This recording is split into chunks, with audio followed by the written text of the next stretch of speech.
الحمدللہ رب العالمین والحمدللہ الذی بنعمتہ تتم الصالحات وصلی اللہ وسلم علی خاتم الانبیاء والمرسلین محمد وعلی آلہ وصحبہ ومن اہتدی بہدیہ ودعا بدعوتہ واستنى بسنتہ الی یوم الدین واشہد ان لا الہ الا اللہ وحدہ لا شریک لہ واشہد ان محمدًا عبدہ ورسولہ۔ فضیلت مآب علماء کرام، مشائخ اعظام، اساتذہ اور پروفیسرز، ڈاکٹرز حضرات جو اس ملتقى کے اندر اس اجتماع کی زینت ہیں، آپ کا یہاں تشریف لانا یہ ہمارے لیے بہت بڑی عزت افزائی اور تشریف کا باعث ہے۔ آپ کی آمد پر ہم اس ادارے کے تمام وابستگان آپ کے لیے شکر گزار اور دعا گو ہیں کہ اللہ تعالیٰ آپ کا یہاں آنا بھی قبول فرمائے اور یہاں بیٹھ کر جو احساس بیدار کیا گیا ہے اور جن ثغرات اور جن ضروریات کا اور جن محاذوں کا ذکر کیا گیا ہے کہ یہاں پہرا دینے کی ضرورت ہے، کھڑے ہونے کی ضرورت ہے، ان کے اوپر انسان کو رباط کی ضرورت ہے کہ یہاں سے اسلام کو اور مسلمانوں کو اور امت مسلمہ کو نقصان نہ پہنچے۔ اور اس کے ساتھ جو ضرورت ظاہر کی گئی ہے کہ یہ میدان اس طرح بگاڑ کا شکار ہو رہے ہیں، ہماری نوجوان نسل، ہماری تعلیم یافتہ اولادیں تعلیم لینے کے لیے جاتی ہیں اور جہاں ان کو سدھارنے کے لیے بھیجا جاتا ہے وہاں سے وہ کیا سیکھ کے آتے ہیں۔ یہ تحدیات اور یہ چیلنج ہم سب کو متحرک کرنے کے لیے ہیں اور بیدار کرنے کے لیے ہیں کہ ہم اٹھیں اور اپنی ذمہ داریوں کا احساس کریں اور ان ذمہ داریوں کو پورا کرنے کے لیے ہم فعال ہوں، بیدار ہوں، اس کے لیے قربانی دیں۔ آپ جانتے ہیں کہ محمد الرسول اللہ صلی اللہ علیہ وسلم خاتم النبیین ہیں، آپ کے بعد کوئی نبی نہیں آئے گا، اور آپ کے علم کے آپ وارث ہیں، آپ کے علم کے بھی آپ وارث ہیں، آپ کے مشن کے بھی آپ وارث ہیں۔ العلماء ورثۃ الانبیاء بھی ہیں، اور جو انبیاء کی دعوت ہے اور ان کا جو مشن ہے، مشن انبیاء کا کیا ہے، وہ خطیب الانبیاء حضرت شعیب علیہ الصلاۃ والسلام کے حوالے سے جو قرآن مجید نے ذکر فرمایا ہے، ان اريد الا الاصلاح، کہ دنیا کے اندر پھیلے ہوئے بگاڑ اور فساد کی اصلاح جو ہے یہ انبیاء نے کی ہے، اور آج یہ بگاڑ تو ہر طرف پھیلا ہوا ہے، اس کی اصلاح جو ہے وہ آپ علماء نے کرنی ہے، اور اس کے لیے جو اصلاح کا دستور ہے اور لائحہ عمل ہے وہ یقین جانیے کہ اس دین کے علاوہ اور کچھ نہیں۔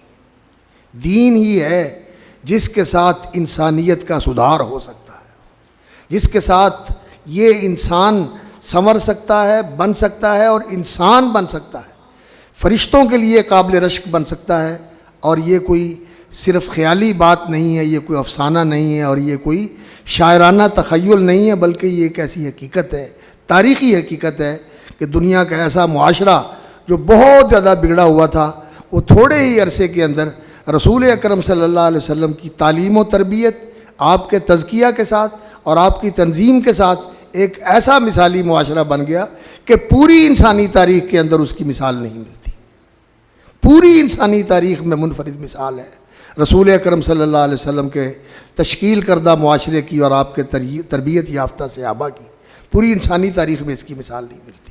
اور پھر وہ سلسلہ آگے بڑھا ہے اور چلتا رہا ہے، اور آج اس امت کی یہ ذمہ داری ہے کہ اس نے پھر دنیا کو وہ نمونہ بھی دکھانا ہے اور دنیا کو اس راستے پہ بھی لے کے آنا ہے، اور اس امت کی یہ دینی قیادت علماء کی ذمہ داری ہے۔ اور اس کے لیے یہ تو میں نہیں کہوں گا کہ دوسرے علوم کو بالکل چھوڑ دینا چاہیے، اس لیے کہ اللہ رب العزت نے اس زمین کی خلافت کی بھی ذمہ داری آپ کے اوپر رکھی ہوئی، انسانوں کے اوپر، تو ان علوم کو جاننا سیکھنا یہ بھی ہماری ضرورت ہے، لیکن جو اعتصام باللہ ہے، جو انابت اللہ ہے، جو تعلق باللہ ہے، وہ اسی علم کے ساتھ پیدا ہو سکتا ہے جو وحی کا علم ہے، جو کتاب و سنت کا علم ہے، جو رسول اکرم صلی اللہ علیہ وسلم لے کر آئے ہیں۔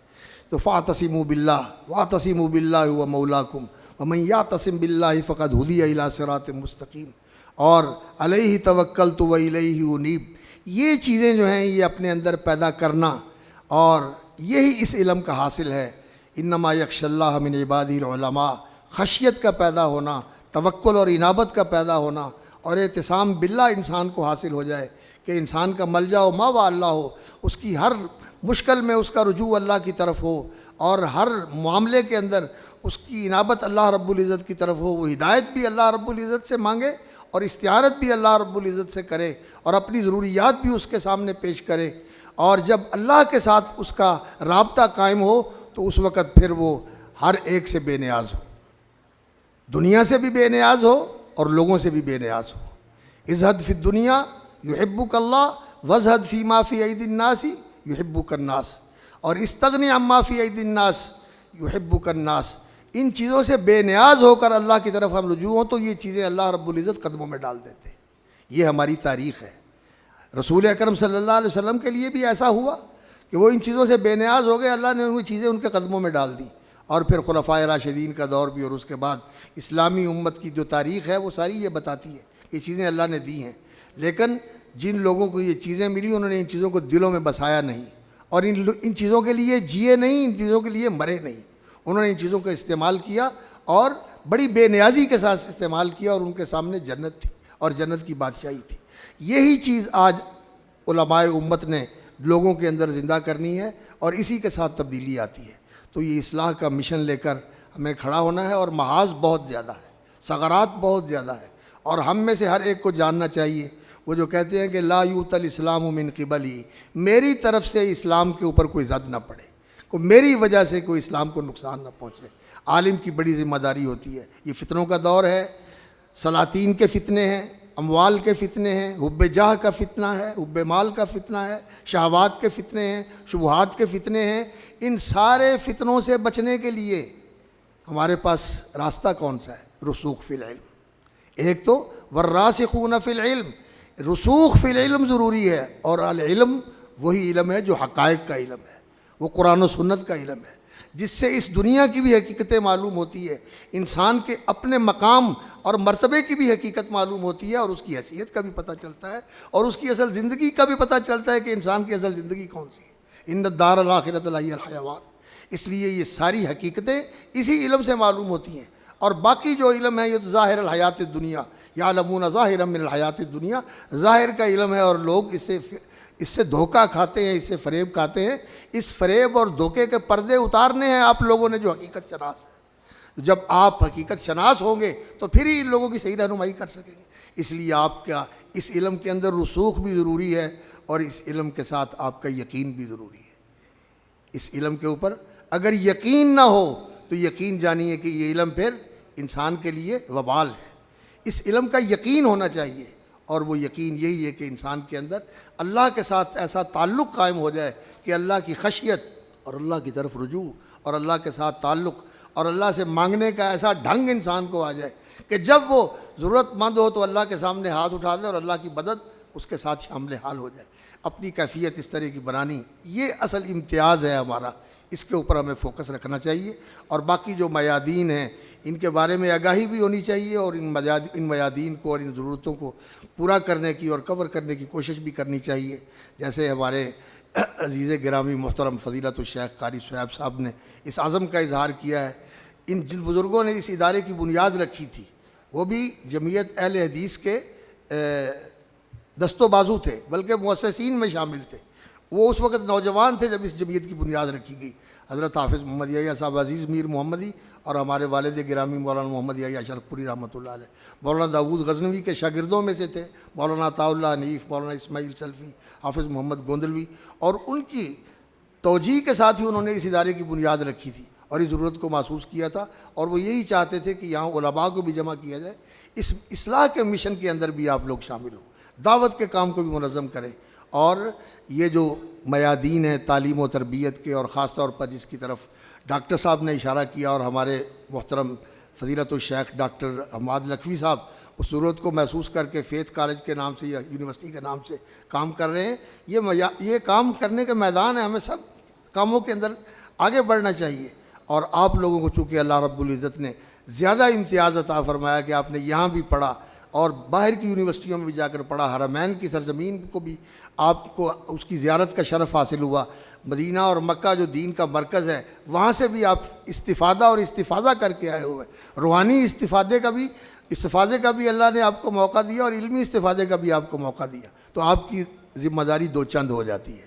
تو اپنی ذمہ داری کا احساس کرتے ہوئے انشاءاللہ آپ آگے بڑھیں گے اور ایک جماعت ہو کر آگے بڑھیں گے اور تعاون کرنے والے ہوں گے اور ایک دوسرے کے لیے دعا کرنے والے اور ایک دوسرے کے لیے اچھا سوچنے والے اور اس کے لیے بہتر رائے رکھنے والے ہوں گے, تو انشاءاللہ اللہ تعالیٰ اس میں برکت کر دے گا.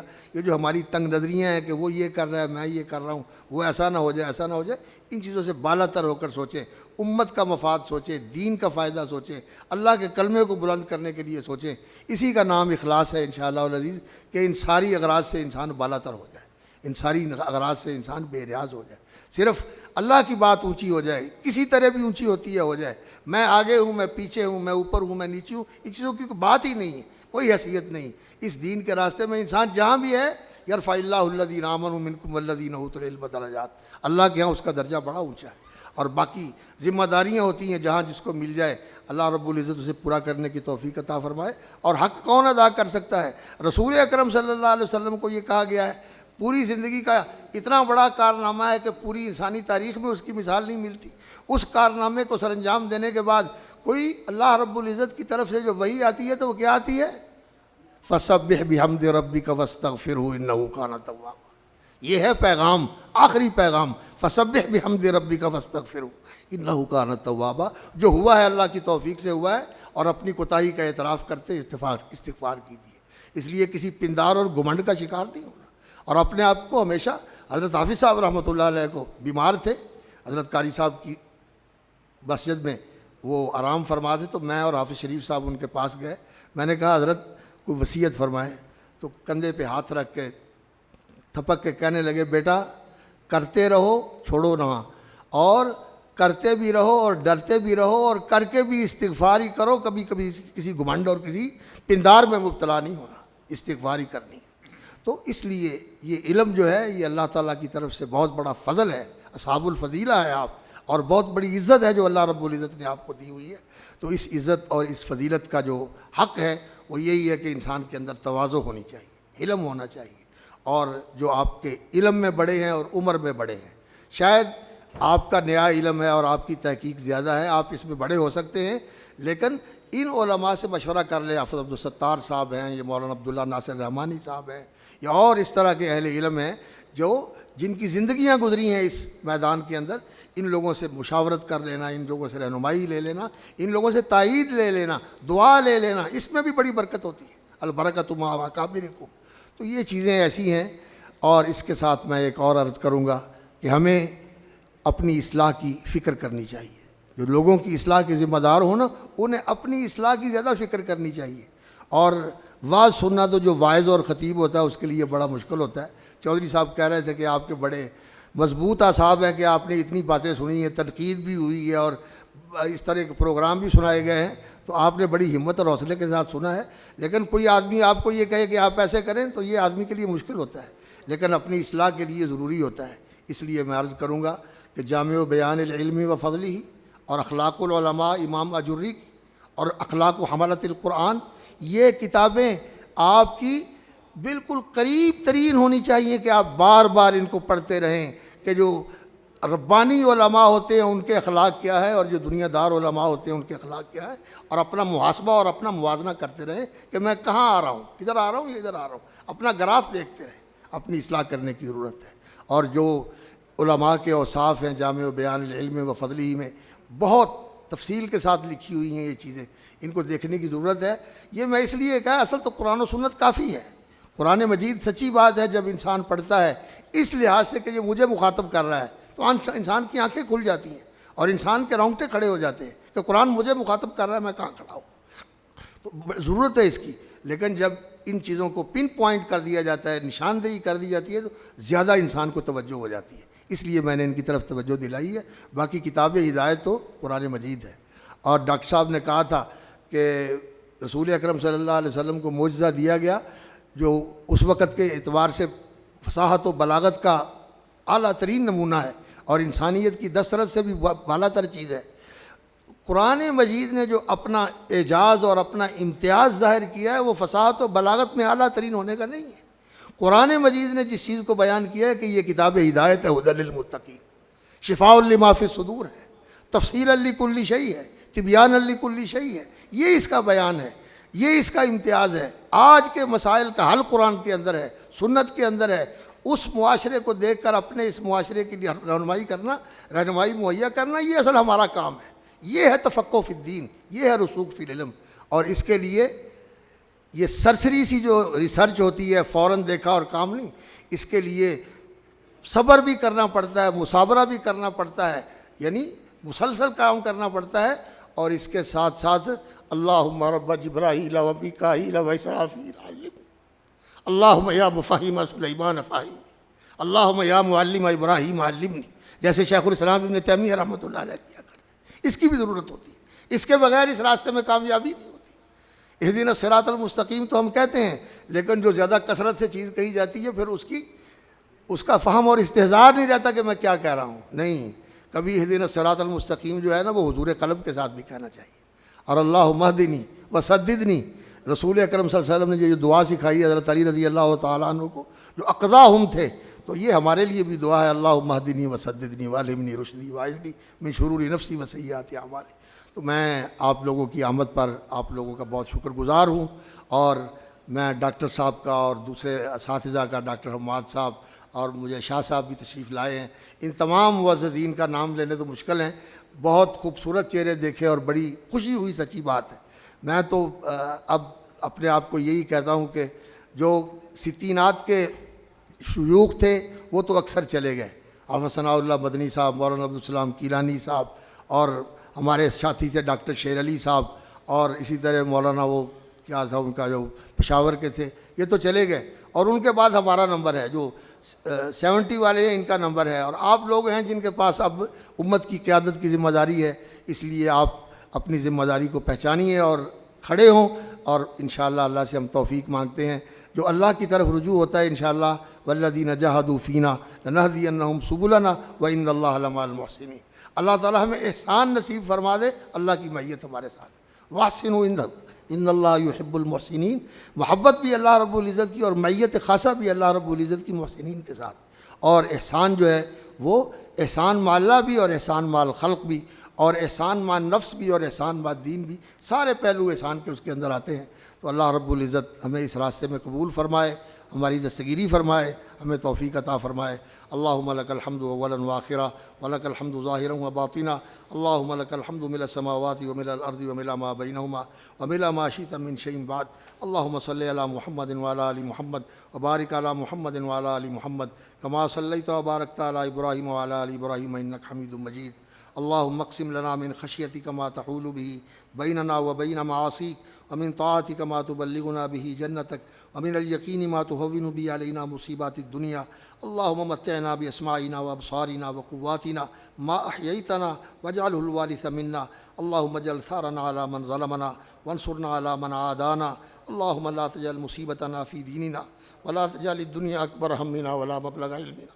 اللہم لا تجعل مصیبتنا فی دیننا ولا تجعل الدنیا اکبر ہمنا ولا مبلغ علمنا ولا تسلط علینا بذنوبنا من لا يرحمنا ولا یخشاک فینا. اللہم بعلمک الغیب وقدرتک علی الخلق احینا ما علمت الحیاة خیرا لنا وتوفنا اذا علمت الوفاة خیرا لنا. اللہم انا نسألک خشیتک فی الغیب والشہادہ ونسألک کلمۃ الحق فی الغضب والرضا ونسألک القصد فی الفقر والغناء ونسألک القصد فی الفقر والغناء ونسألک الرضا بعد القضاء ونسألک نعیما لا یبید وقرۃ عین لا تنفد ولا تنقطع ونسألک برد العیش بعد الموت ونسألک لذة النظر إلى وجهك والشوق إلى لقائك في غير ضراء مضرة ولا فتنة مضلة. اللهم زينا بزينة الإيمان واجعلنا هداة مهتدين. اللهم اجعلنا صالحين مصلحين. اللهم اجعلنا راشدين مهديين. اللهم اجعلنا هداة مهتدين. اللهم أصلحنا وأصلح بنا. اللهم أصلحنا وأصلح بنا. اللهم اهدنا واهد بنا. اللهم اجعلنا هداة مهتدين راشدين مهديين. اللهم اعذنا من شرور انفسنا وسيئات اعمالنا. اللهم انصر اخواننا المظلومين المستهدين في كل مكان، في الشام وفي فلسطين وفي بورما وفي كل مكان وفي كشمیر. اللهم انصرهم نصرا عزيزا. اللهم اجعل لهم من لدنك وليا واجعل لهم من لدنك سلطانا نصيرا.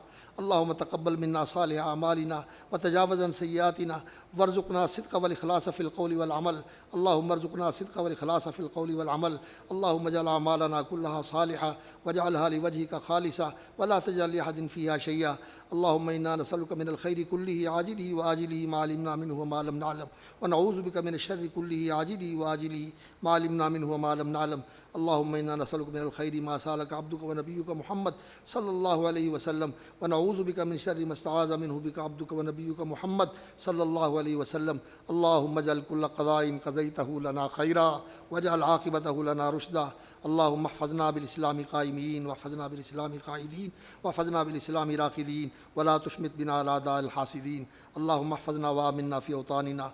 اللهم اجعل ولاتنا خيارنا ولا تسلط علينا شرارنا. اللهم ربنا تقبل منا انك انت السميع العليم. اللهم اشفنا واشف مرضانا ومرضى المسلمين. اللهم عافنا وعاف مرضانا ومرضى المسلمين. اللهم اغفر لوالدينا ولاساتذتنا ولمشائخنا. اے اللہ ہمارے بزرگوں کی بخشش فرما جنہوں نے اس مرکز کی بنیاد رکھی. یا اللہ جنہوں نے جمعیت کی بنیاد رکھی، جنہوں نے دینی مدارس کی بنیاد رکھی. یا اللہ ہمارے والدین کی بخشش فرما.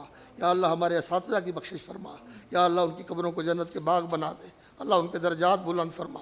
یا اللہ ہمیں ان کے اس راستے کے اوپر دین کی خدمت کے ساتھ، دین کی خدمت اور تیرے کلمے کے اعلاء کے راستے کے اوپر استقامت کے ساتھ چلنے کی توفیق عطا فرما، اور صدق و اخلاص کے ساتھ، حسن نیت کے ساتھ، حسن قصد کے ساتھ چلنے کی توفیق عطا فرما. ہماری کوتاہیوں سے درگزر فرما، ہماری لغزشوں سے درگزر فرما، ہماری کارسازی فرما، ہماری دستگیری فرما، ہماری رہنمائی فرما. اللہ ہم تیرے بندے ہیں، تیرے حضور دست بدعا ہیں. اللہم لا تجعلنا بدعائک اشقیاء وکن بنا رؤوف الرحیم. لا تجعلنا بدعائک اشقیاء وکن بنا رؤوف الرحیم. ربنا تقبل منا انك انت السميع العليم وتب علينا انك انت التواب الرحيم. وصلى الله على عبده ورسوله محمد وعلى اله وصحبه اجمعين. آمين يا رب العالمين برحمتك يا ارحم الراحمين.